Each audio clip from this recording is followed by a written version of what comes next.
Hello everyone, I hope you are all well at your place. In this video lecture, we are going to drive a relationship between the object distance, image distance and radius of curvature of a convex spherical reflecting surface when object lie in rare medium when image form is real. इस video lecture में आज हम relationship between निकालेंगे image distance, object distance और radius of curvature of a convex spherical reflecting surface when object lie in rare medium and image form is real. So here हमने एक ये convex spherical reflecting surface ले लिया और ये इसकी प्रिंसिपल एक्सिस हो जाएगी। यहाँ पे ये एयर मीडियम है, इसको हम और क्या बोलते हैं, रेयर मीडियम। इसका रिफ्लेक्टिव इंडेक्स n1 है और जो कॉन्वेक्स स्फेरिकल रिफ्लेक्टिंग सरफेस है उसका रिफ्लेक्टिव इंडेक्स जो है वो n2 ले लिया।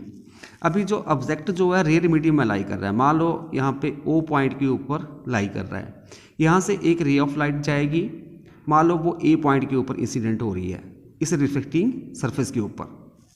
ये हमने एक नॉर्मल ड्रॉ कर दिया। अभी जो ये ray of light rare medium से कहाँ पे जा रही है, डेंसर मीडियम में। So we know that when a ray of light goes from rare to denser medium, it bends towards the normal, मतलब इस तरफ मुड़ जाएगी और प्रिंसिपल एक्सिस को जहाँ पे ये टच करेगी यहाँ पे इसकी ऑब्जेक्ट O की इमेज बनेगी, ठीक है। और जो ये नॉर्मल प्रिंसिपल एक्सिस को जहाँ पे टच कर रहा है वो मैंने पॉइंट ले लिया C, मतलब ये इसका सेंटर ऑफ कर्वेचर होगा। इन द नेक्स्ट स्टेप हम क्या करेंगे, अभी ए से एक परपेंडिकुलर AN परपेंडिकुलर ड्रॉ कर देंगे किसके ऊपर, प्रिंसिपल एक्सिस के ऊपर। और जो ये इंसिडेंट रे है, दिस इज इंसिडेंट रे और दिस इज रिफ्रैक्टेड रे। और जो इंसिडेंट रे और प्रिंसिपल एक्सिस के बीच में एंगल बनेगा उसको हम अल्फा ले लेते हैं, और जो रिफ्रैक्टेड रे है और प्रिंसिपल एक्सिस के बीच जो एंगल आएगा उसको हमने ले लिया बीटा। और नॉर्मल और प्रिंसिपल एक्सिस के बीच में जो एंगल बनेगा उसको हमने ले लिया gamma. The angle between incident ray and normal is known as the angle of incidence and it is represented by I, and the angle made by the reflected ray with normal is known as the angle of refraction, it is represented by R. So in this way you may write a point object O lie on the principal axis in the rear medium at a distance u from the pole of the convex reflecting surface. A ray of light from O incident on the convex surface at A. AC is the normal to the convex surface. After reflection at A, the ray enters the denser medium and bends towards the normal. The reflected ray meets the principal axis at I, which is the real image of the object. जो distance होगी object की पोल से उसको हम लिखते हैं u के साथ, और जो डिस्टेंस होगी इमेज की फ्रॉम द पोल उसको v के साथ हम रिप्रेजेंट करते हैं, और जो पोल और सेंटर ऑफ कर्वेचर के बीच की डिस्टेंस होगी उसको हम r के साथ रिप्रेजेंट करते हैं। सो फर्स्ट स्टेप में हम क्या करेंगे, determination of i and r, i और r को निकालेंगे। तो यहाँ पे जब हम एंगल ऑफ इंसिडेंस i को निकालेंगे तो हमारे पास ये ट्रायंगल बन जाएगी OAC, और ये जो I जो एंगल है इसका एक्सटीरियर एंगल है तो I is equal to alpha plus gamma हो जाएगा, क्योंकि जो एक्सटीरियर एंगल होता है ट्रायंगल का वो जो उसके दो इंटीरियर अपोजिट एंगल हो गए उसके सम के बराबर होता है। तो यहाँ पे आ जाएगा I is equal to alpha plus gamma. तो इस तरह से फ्रॉम ट्रायंगल OAC यहाँ पे हमारे पास आ जाएगा I is equal to alpha plus gamma. अभी नेक्स्ट जो है हमने R एंगल निकालना है, तो ये बड़ा एंगल, तो इसके लिए हमारे पास ट्रायंगल कौन सी ले लेंगे हम, यहाँ पे AIC, इसका एक्सटीरियर एंगल गामा हो जाएगा और गामा किसके बराबर हो जाएगा, R plus beta. So from triangle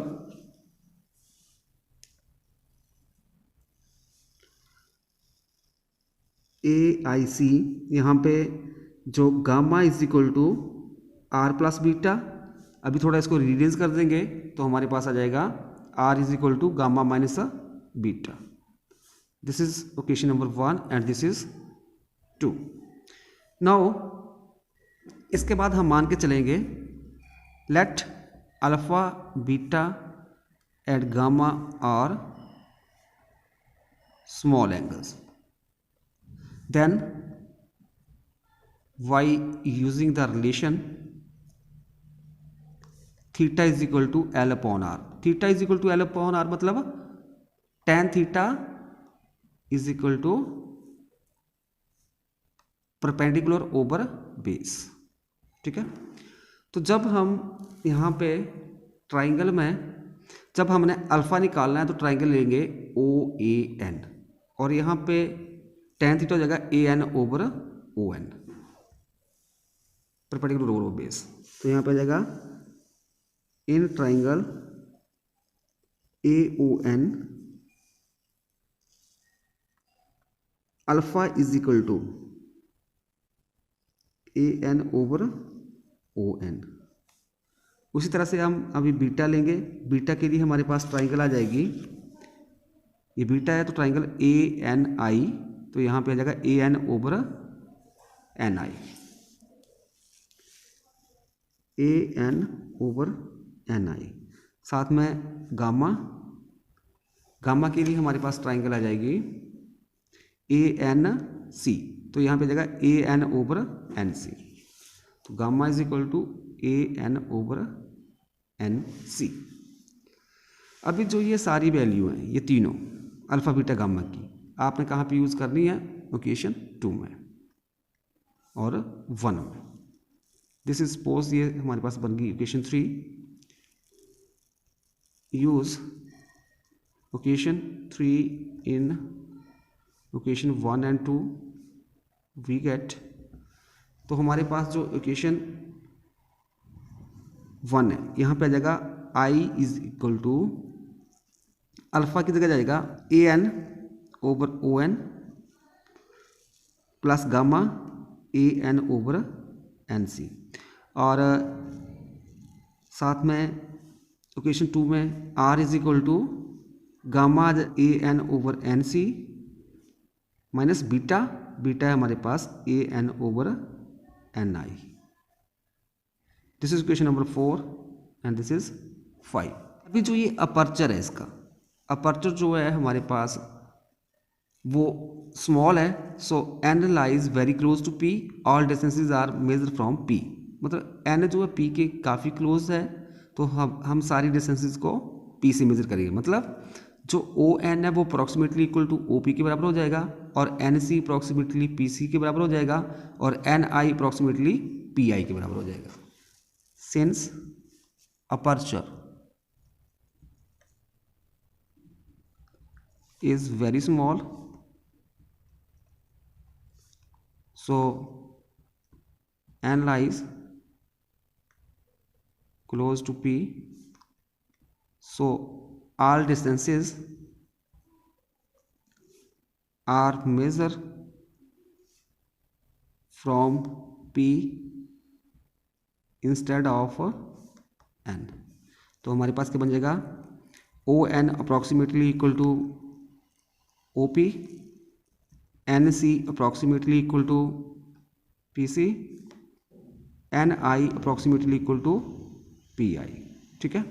then अभी जो यहाँ पे ओ एन एन सी और एन आई की वैल्यू हम इक्वेशन 4 एंड 5 में भर देंगे ये. सो इक्वेशंस 4 एंड 5 बिकम्स, ये बन जाएगा हमारे पास I is equal to A N over O P plus A N over P C और यहाँ पे R is equal to A N over P C minus A N over P I. Clear. This is equation number now 6 and this is 7. Second step में अब हम Snell law को लगा देंगे.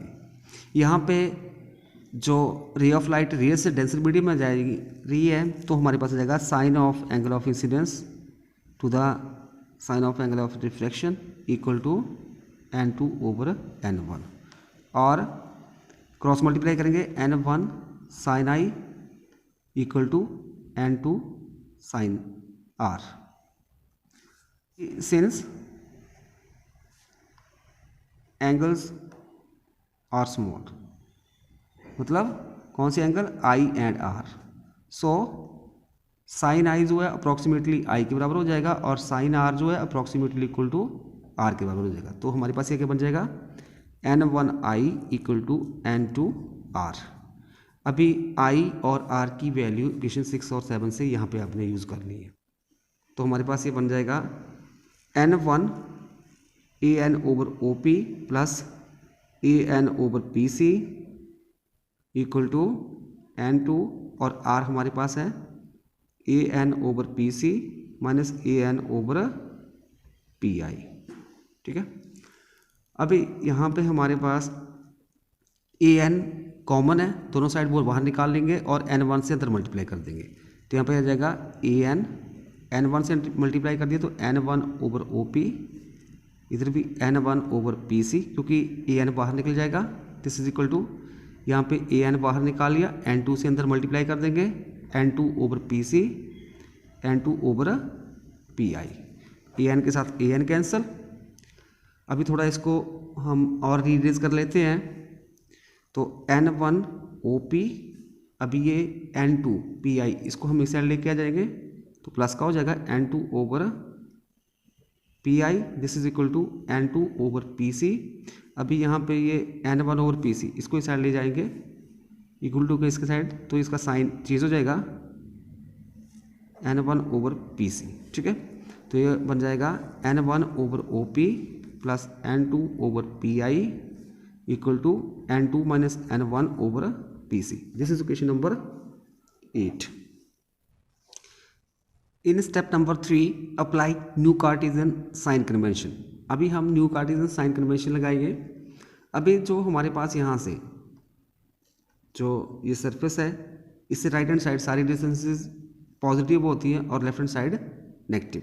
सो यहाँ पे u जो है, जो डिस्टेंस ऑब्जेक्ट की है फ्रॉम पोल से, वो इस साइड लाई कर रही है, तो यहाँ पे हमारे पास ये OP is equal to negative हो जाएगा, माइनस u साइन आ जाएगा, और PI ये हमारे पास आ जाएगा V और साथ में PC, this is equal to R। So equation 8 becomes, अभी जो इक्वेशन 8 है इसमें वैल्यू भर देंगे तो हमारे पास आ जाएगा n1 over OP minus u है तो ये minus u, plus n2 over PI V हो गया, this is equal to n2 minus n1 और PC किसके बराबर है, R के बराबर।